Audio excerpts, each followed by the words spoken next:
right. Welcome back to another episode of the Real Estate Investing Club. I hope you guys are having a great week. We're actually coming at you from an off day. Usually it's Friday. Today is, I don't even know. Today is Thursday. That is, we've decided to pick up one more day so we can kind of spread them out a little bit more. So if you guys are listening to this on Thursday, I hope you're having a great Thursday. Otherwise, hope you're having a great day, whatever day it is for you. This is going to be an interesting episode. We got Colt Mulderig with us from DCA Family Offices. I'm sure you guys have heard about high net worth families investing in real estate as one of their strategies to deploy their capital. And so this is going to be specifically focused on the high net worth families and family offices and about maximizing the after-tax return. And I apologize in advance. My daughter got me sick, and so I have a little bit of a cough going on. And so I hope I don't do it on the podcast, but if I do, I just have to apologize in advance. But other than that, let's get right into it. Colt, thanks for hopping on the show. Yeah, appreciate it, Gabe. Great being here. Absolutely. I told you before we get on here, we always like to start with stories. We like to hear how people got to where they are. So why don't you take us back to the beginning of your story in real estate and tell us how you got here? Yeah, absolutely. It's probably not the typical path. So economics undergrad. After that, went and did actually a couple different venture-backed startups. And during that time, I always had the question of who's on the other side of the veil. Who are the VCs that are behind the curtain that are really driving the operational direction of the company. And so that really piqued my interest in private equity and VC. Uh, Led me to go get my MBA and then ultimately into investment banking. And during that time, I was really focused on kind of energy, transportation, and infrastructure deals. And with that comes a lot of real estate. And so, on behalf of our clients, doing a lot of buy side work, one making acquisitions of other companies, but along with that, you know, a significant amount of kind of real estate assets and partly redevelopment or kind of core assets, and really running the gamut across different kind of asset classes there. And so that really opened up the world of real estate for me.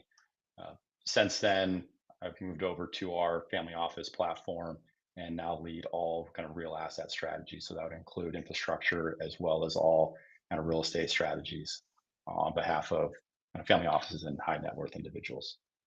Nice.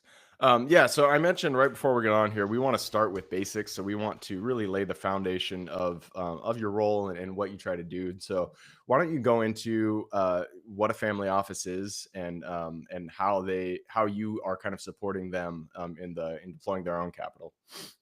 Yeah, if you zoom out at a macro level, a family office is really just an ultra high net worth individual or and kind of their greater family. Um, And but put numbers on that. At what point do they qualify as a ultra high net worth? I think if you're a qualified purchaser, I would put you in that rank of kind of family office level of wealth, right? So we're talking, ability to write, a couple $1 million equity checks per individual deal. You've got 20 plus million of total investable capital, then you can really start to build that foundation.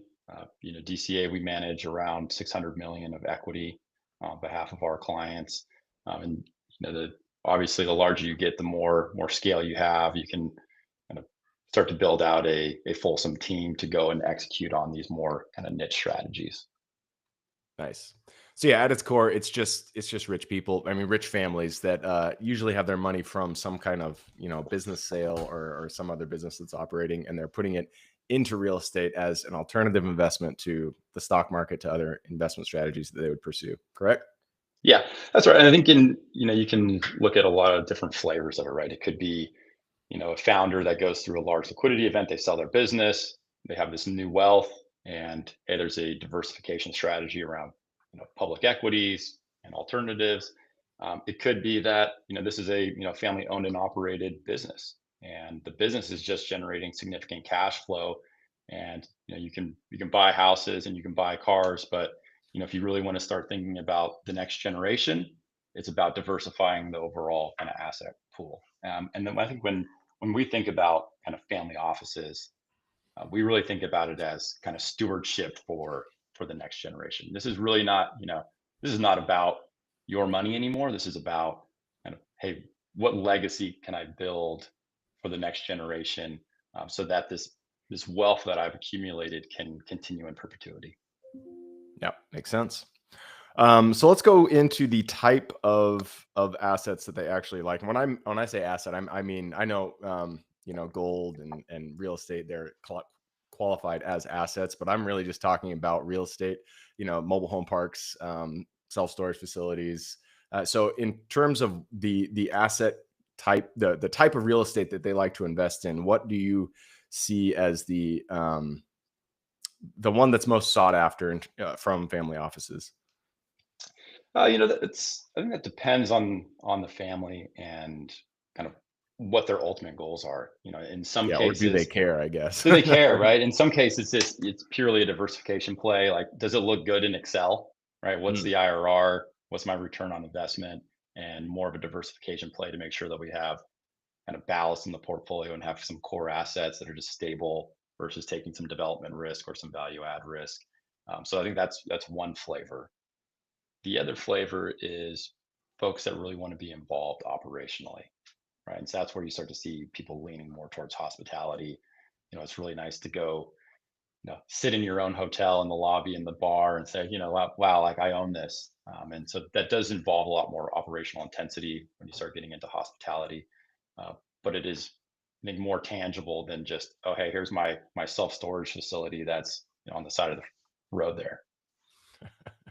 hey, don't knock self storage; it's a great asset. No, yeah, But don't I get me understand. wrong. The ones that are unsexy are generally the best.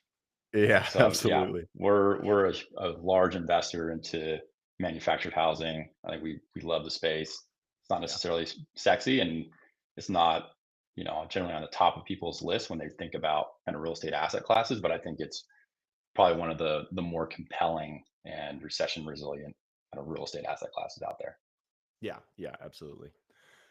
So taking the perspective of somebody listening, they've gotten to the point where they've deployed all the capital, their own personal capital that they possibly can. They need to start raising money. They need to start doing syndications, come up with a fund, something to get the ball rolling, to start to scale. If they want to start reaching out to high net worth individuals, what is the strategy? What is the uh, what's the way that these individuals like to be reached out to? How do you generally go about that? Yeah, so it's a great question. We go through a kind of a multi-stage underwriting process, and number one is underwriting kind of the GP or general partner, and really looking at them on a personal level and kind of their strategy and their track record before we even start looking at deals with them. So for folks that are really starting to think about, hey, I want to become a true operator and raise a fund around a particular strategy, I think number one is, okay, what is the strategy and how is it different than what everybody else is doing, or how are you approaching it in a different way, so that you can really stand out amongst the other GPs that are constantly pushing deals towards ultra high net worth individuals. On the family office side, we see a huge amount of deal flow, and Yeah, I would it's hard. imagine. It's hard to stand out. If you're pushing a multifamily deal, I see 10 multifamily deals a day, right? So how are you going to be different to make sure that that investor says, oh, what, that's interesting. Yeah. And so I think number one is really having your strategy defined and then staying in your lane. Mm, Right? Like you want to make sure that you're not kind of dabbling in a lot of different asset classes or a lot of different strategies. People like to bet on subject matter experts, right? They yeah. don't want to bet on someone who's never done it before. Hmm. The next piece is having your track record dialed in. In this day and age, everyone is data driven, right? And so when you're going to pitch a deal, uh, you should be prepared to have your track record available to potential investors to say, hey, this is every single deal I've done. This is how they've performed. And yeah, you might, if you have some losers, that may still be okay. Like, you shouldn't be scared of the fact that you have a loser, as long as you're able to convey what happened. Right. I think everyone is forgiving, and they can look and say, yeah, there was things that were outside your control and something went wrong. Yeah. But Well, and that's I a big would part of it. say, because I had a storage facility that a while ago that caught fire. From there was a break in, there was a fire, and it was like literally the weekend before we were closing. I already, I'd done the repositioning, and it was under contract, ready to sell. The weekend before, there was a break in, fire, totally, the whole thing went to shit. And so we had to do this insurance thing. And then we did end up making money, but it wasn't what I had expected because of that incident. And after doing that, I was always like almost ashamed about it. Like I somehow, nobody would invest with me in the future. But like you said, I think it's important. Everybody gets hit in the face at one point just because life happens. You can't predict everything that's going to Yeah. be happening with your deals. Earthquakes happen, hurricanes happen, whatever. You're not going to be able to predict it, and you just need to kind of own whatever it is that happened. Own it and explain it. And so long as you are not the negligent party. You're not the one that made made the gross mistake. If it was legitimately out of your control, or at least mostly out of your control, then people will they will understand that, and they're not going to hold it against you. But the importance is just being honest and owning your story. And so yeah, I just wanted to hop in there because I have my own story about that, and I did kind of go through a period of feeling like I had failed, even though it was predominantly out of my control there. Yeah, it's like it's your deal, right? You feel personal ownership of it because it is yours, right? So Yeah. I think, but that's spot on. Yeah. So before we got on here, you said that you specifically like mobile home parks. That's something that I buy. I'm into, and so let's talk about that. Why do high net worth individuals like to invest in mobile home parks?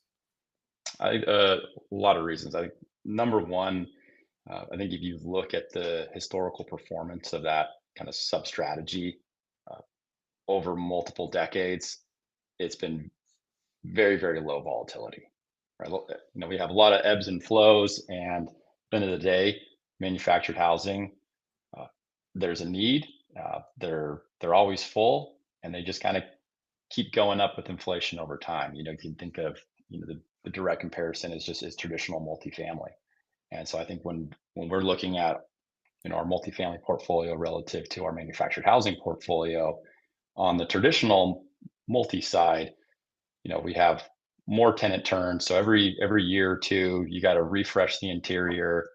Something breaks in the unit, you're going in there and you have to fix that. So there's just more capex there, and there's a lot of new supply. Regardless of if you're in a good market, there's going to be new supply. And then if you look at the last couple of years within kind of the multi space and real estate in general, it's been pretty beat up, and we don't really see a lot of rental growth. And you're kind of fighting to keep occupancy when a new kind of property comes online, and then you contrast that to manufactured housing where it's effectively a ground lease. Your average resident is living there for 7 years. If something breaks in it, it's their house, so it's their responsibility. And you know your capex is really limited to, hey, how do I make sure that the landscaping and the driveways and the kind of the infrastructure are okay, Utilities, yeah. utilities.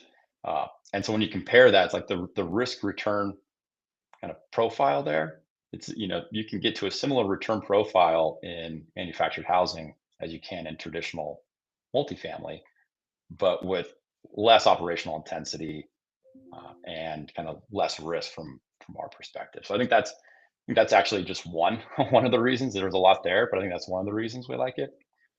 The other is just from a tax efficient perspective, right? As a family office, right? These are U.S. based investors, taxable investors, and so being efficient with capital is of paramount importance. And when you have a portfolio that is kind of cash yielding, right, you have taxes due, and so the ability to do a cost segregation on a manufactured housing kind of project, and the amount of depreciation that you can actually take as bonus is significant in comparison to traditional multifamily and compared to really the vast majority of other kind of real estate asset classes than maybe car wash.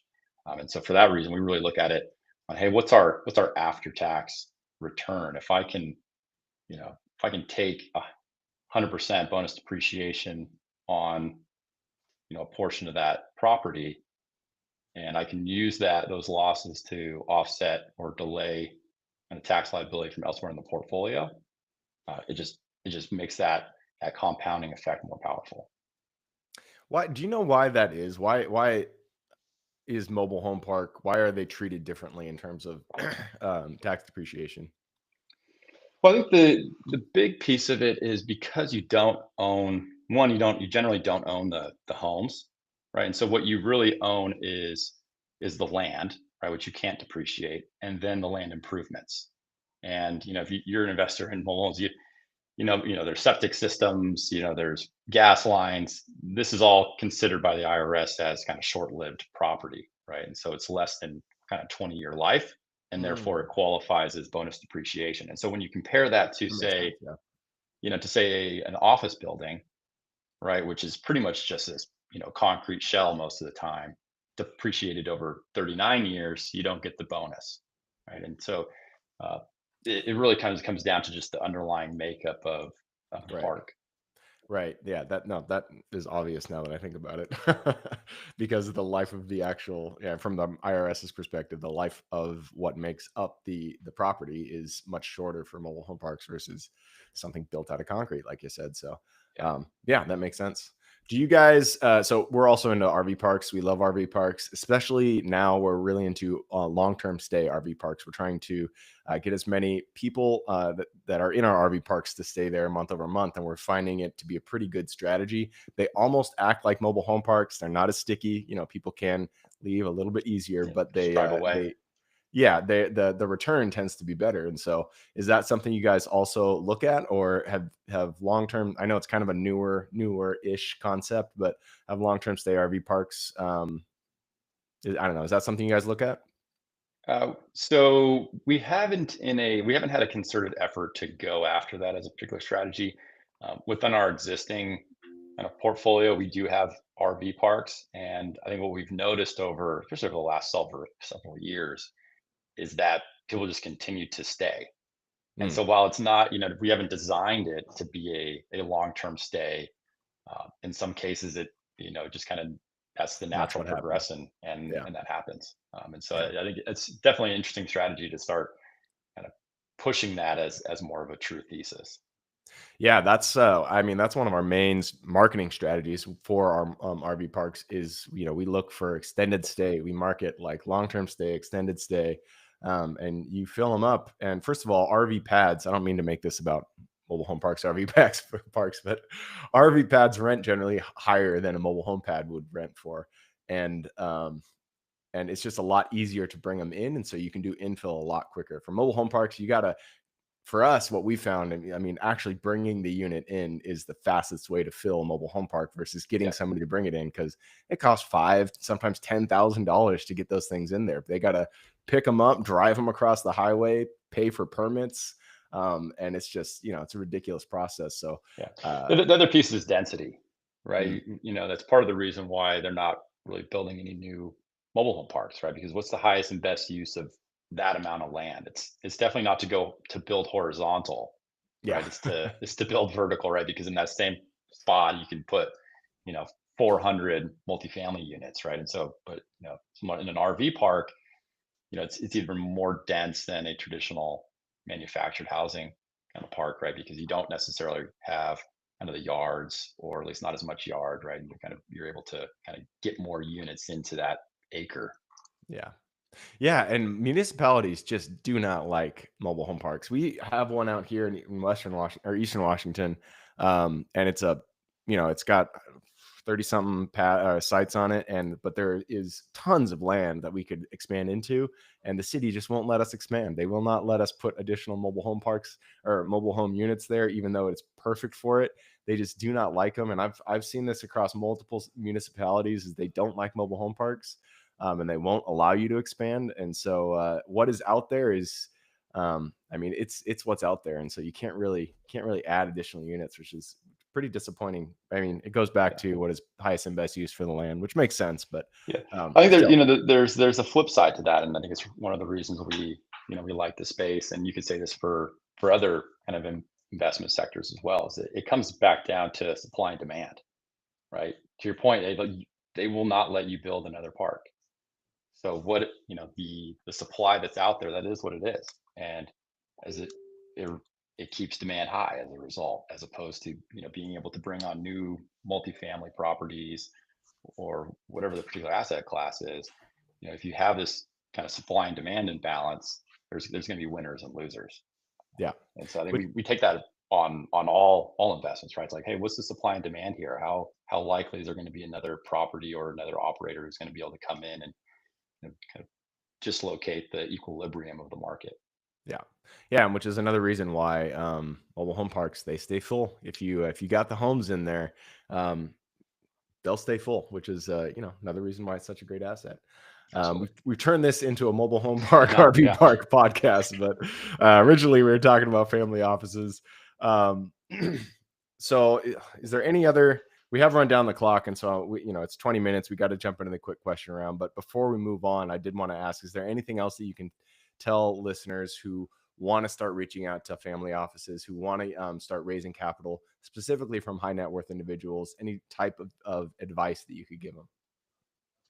I'd say have your story down and have your materials ready. Um, you know, in the family office space in particular, right, we see so much that you know we don't have time to reply to emails all the time. It's really hard to pick up the phone when someone calls, and we're just always strapped for time. And so I'd say, be ready, because when you get the opportunity, you got to be prepared to answer the questions and have something if they ask for it. If they say, "Hey, let me see your deck," you should make sure you have a deck. If they want to see your track record, make sure you have it ready to go. So I think it just, being prepared to and really pounce on the opportunity when you actually get FaceTime with folks. All right. With that, I'm pushing us over to the quick question round. Are you ready? Yep. All right. Starts with education. It could be any form. It could be a book you've read, a conference you've gone to, a mentorship program you've been a part of. But I need two recommendations: one recommendation for general life wisdom, and then one for real estate. General life wisdom. I always say The Economist. It takes I don't know, it's not necessarily a real estate book, but I think it's a good macro view. It's a good kind of centrist view of kind of the global economy in general. And for real estate, unfortunately, I don't know if I've ever actually read any real estate books other than like a textbook.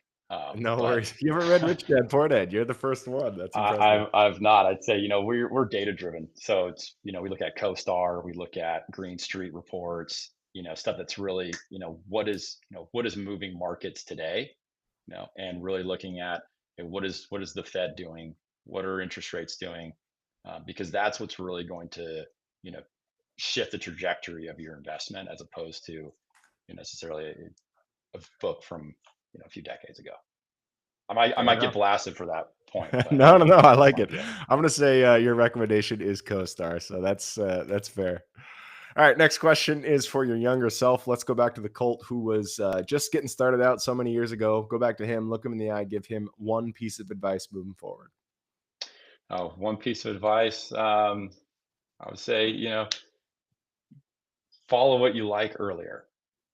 Like if you, I think that's my advice. So Yeah, I went and I did other jobs, went in a roundabout manner to get to where I am. Um, but obviously always had an interest. And I think, I feel like I've probably lost 10 years on trying to find the path as opposed to just going direct to it. yeah. Well, it's never lost. It's just your journey. But That's right. but a lot of people say that same kind of sentiment, and whenever you people say it, we always like to point it back to you, the listener. This falls into the bucket of I wish I got started sooner. 90% plus of the guests who come on here, of the 600 guests who come on here, say that same thing. So if you haven't gotten started, if you haven't gotten your first deal done yet, this is your kick in the pants. Go out there, get it done. Don't be the guy who says I wish I got started sooner. It could be anything. Get anything done. Invest into somebody else's deal. Buy yourself a single family, whatever it is. Just go get it done. Yeah, there's All the right, there's the old saying, right? What's the best time to plant a tree was 20 years ago, and what's the next best time to plant a tree is today. there you go. That is a good saying. It's funny because I actually just planted trees at my house to block out a view, and I'm every morning I look out there and I'm like, "Come on, guys, grow!" And I know it's Keep going to going. take 5, 10 years, but All right, next question is about the US. It's a big place. There is a lot of opportunity out there. Give me the single metro you're most excited about investing in today. Single metro. We actually like, I think, probably the greater kind of Bay Area, actually. Oh, Uh, interesting. Okay. so I think it's probably a contrarian view, but Yeah. you know, the Bay Area is not going away. It's Yeah. still the epicenter of tech and innovation, especially when we start thinking about the long term kind of AI boom. And it's been beat up, right? You see a lot of capital going into the southeast. You see a lot Mm. of new supply going into the southeast. You also see flat rents, and so I think we're you know And office we're space a, there. Don't you guys have like 30 or 40% vacancy or something like that? Something crazy high? yeah. I don't know if I'd do office, but I don't know if I'd do office anywhere. So, Yeah, fair enough. but residential probably in particular. And there's no news like bad news, and so I think there's some of that gets kind of overhyped in my mind, and so I think we see it as a generally good value play. Yeah, makes sense. Yeah, you are actually the first person to say San Francisco. That is generally, people you always hear about people moving away from San Francisco, investing into Texas or something like that. But Yeah, but you're I right. I like I mean, like I like your area up north too. Vancouver, kind of Washington, and kind of the greater kind of Seattle suburbs. I think are also good markets. It's a stable kind of business environment. You know, generally good kind of tax area. yeah, we got Amazon. We got So Amazon. yeah, both really good markets. But San Francisco, I mean, yeah, it's never gonna. It's such a beautiful city too. It's not going anywhere. All right, next question is about finding deals. It all starts with getting in contact with the seller and penning that purchase agreement. You can take this any way you want. You can take it of finding new family offices to invest with you, however you want to answer this question. But what is your favorite way to generate leads and find new deals? So we take a very interesting approach because we're generally in co-investing with other operators. So I think what we do is define what the thesis is, and then go try to find data to support the thesis in that market, and then we go try to find who are the best people doing that in that particular market, and then we talk to everybody, and so that by the time you've spoken with everybody, you can get a good lay of the land, and through those conversations, you're gonna start to generate kind of the deal flow, right? You'll be in the market, you'll understand it, and you'll be connected with the right people that kind of have access to the right deals. Yeah, yeah, I like it. So we're gonna say your favorite way is networking.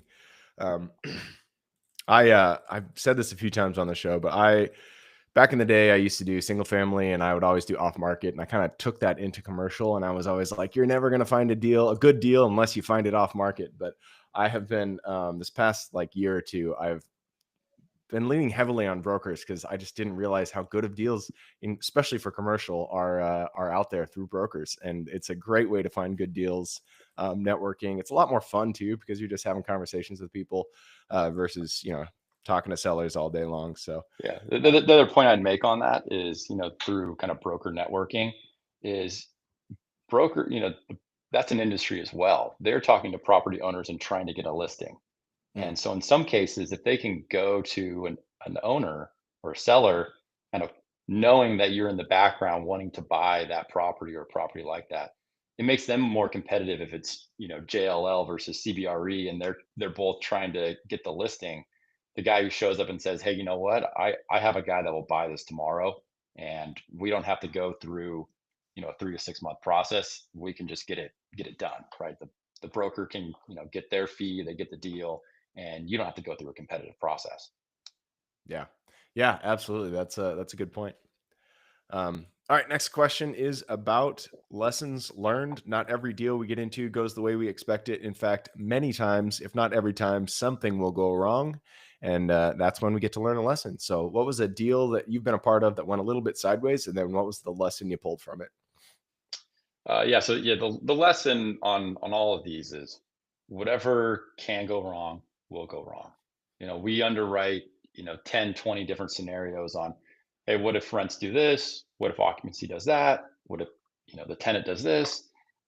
And it always, something always happens, right? It's never going to be exactly kind of the base case you underwrote to.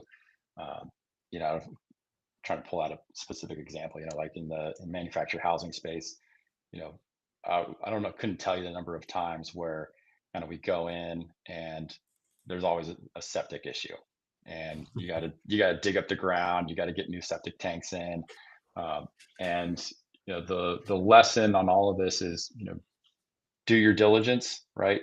Understand what all the things that could go wrong, and have a contingency, right? Have some capital that's available to address the unknown.